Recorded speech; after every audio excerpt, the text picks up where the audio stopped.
ambitions ne me font défaut. Mais qui a provoqué cette soudaine explosion d'ambition? Tu parles d'entretenir une famille. Mais tu n'as d'autre famille à redouter que moi, qui t'ai adopté quand la peste enleva tes pères et mères. Quand nous avons campé à Hébron avant notre voyage ici, j'ai rencontré la fille de Calnet.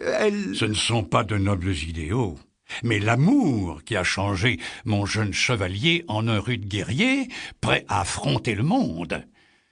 Calnet est un homme très riche. Sa fille est un chamelier? Jamais.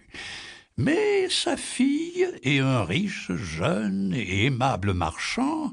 Ah, ça, c'est une autre affaire. Très bien, mon jeune soldat. Je t'aiderai à débuter comme marchand. Mais quelle que soit l'aide que je t'apporterai, ce ne sera qu'un grain de sable comparé aux difficultés que tu auras à surmonter par toi-même. Ne m'enseigneras-tu pas les principes et les lois qui feront de moi un grand marchand? Non. Pas plus que je ne t'ai fait une enfance facile et douce en te dorlotant. J'ai souvent été critiqué pour avoir condamné mon fils adoptif à l'état de chamelier, mais je pensais que, si le feu couvait en toi, il finirait par jaillir. Ce soir, ta requête m'a rendu heureux, car j'ai vu que la flamme de l'ambition brillait dans tes yeux et que ton visage brûlait de passion. Ceci est bon, et j'avais vu juste. Mais il te faut encore prouver que ce ne sont pas paroles en l'air. D'abord, tu dois me prouver, à moi, mais encore plus à toi-même, que tu peux endurer la vie d'un vendeur, car ce n'est pas là une tâche facile que tu as choisie. Certes, tu m'as souvent entendu dire que les récompenses sont grandes pour celui qui réussit, mais seulement un tout petit nombre atteint le succès. Beaucoup d'entre eux succombent au désespoir et échouent sans jamais comprendre qu'ils possèdent en eux toutes les capacités nécessaires pour acquérir de grandes richesses. D'autres affrontent les obstacles sur leur route avec crainte et les considèrent comme leurs ennemis, alors qu'en vérité, ces écueils sont des amis secourables. Les obstacles sont nécessaires pour atteindre le succès parce que dans la vente, comme dans n'importe quelle autre carrière d'importance, la victoire vient seulement après des batailles et des défaites innombrables. Malgré tout, chaque combat, chaque défaite aiguise ton adresse et ta force, ton courage et ton endurance, ton habileté et ta confiance.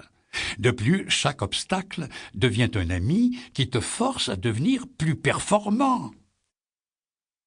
N'oublie surtout pas que tu te lances dans la profession qui t'isolera le plus au monde. Tu verras souvent le soleil se coucher loin de tes amis et de ceux que tu aimes. Rien ne peut faire sentir aussi rapidement la tristesse de la solitude à un homme que de passer la nuit devant une maison étrangère et d'y apercevoir dans la lumière du foyer une famille rompant ensemble le pain du soir. C'est dans ces périodes de solitude que les tentations d'abandon surgissent. La façon dont tu les affronteras pourra affecter grandement ta carrière. Souvent, nos objectifs et nos valeurs sont temporairement oubliés et nous devenons comme des enfants, aspirant à la sécurité et l'amour des siens. Ce que l'on peut rencontrer alors comme compensation a mis fin à la carrière d'une foule de gens, dont la plupart étaient parfois considérés comme ayant un grand avenir de marchands devant eux. Je serai prudent et tiendrai compte de tes avertissements. Alors commençons. Pour le moment, tu ne recevras pas d'autres conseils. Tant que tu n'auras pas montré tes capacités et fait preuve d'expérience, tu ne peux être appelé un marchand. Au lever du jour, tu te présenteras devant Silvio, qui t'attendra près des chariots. Il te confiera une de nos plus belles tuniques sans couture. Elle est tissée en poil de chèvre et résistera même aux plus grosses averses. Et elle est teinte avec des racines de bois de garance, ce qui assure que sa couleur gardera toujours son éclat. Prends cette robe et un âne et pars dès l'aube pour Bethléem, le village que notre caravane